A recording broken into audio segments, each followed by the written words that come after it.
ভোলার সদর উপজেলার কোরালিয়া গ্রামের ১৯ জেলেকে ভারতীয় সেনা সদস্যরা আটক করেছে বলে জানায় তাদের পরিবার।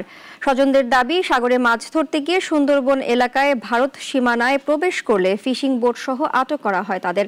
পরে ভারতের কারাগারে পাঠানো হয় আটককৃত জেলেদের। ইতোমধ্যে নিখোঁজদের বিষয়টি নিয়ে সদর থানা মামলা করেছে জেলে পরিবার।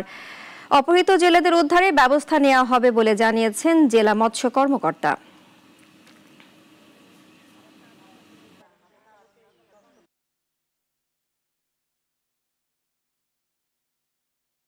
আমরা ইতিমধ্যে জেনেছি আমাদের বাংলাদেশের প্রায় ১৯ জন জেলে ভারতের জেলে বন্দী অবস্থায় আছে এবং এই বিষয়টি আমরা আমাদের ঊর্ধ্বতন কর্তৃপক্ষকে আমরা এখনো অফিসিয়ালি অবগত করিনি, তবে আমরা খুব দ্রুতই অফিসিয়ালি অবগত করার ব্যবস্থা গ্রহণ করব। পাশাপাশি আমাদের অধিদপ্তর থেকে যতটুকু সহযোগিতা করার প্রয়োজন বা আমাদের সামর্থ্য আছে সে অনুযায়ী আমরা তাদের পাশে থাকার চেষ্টা করব।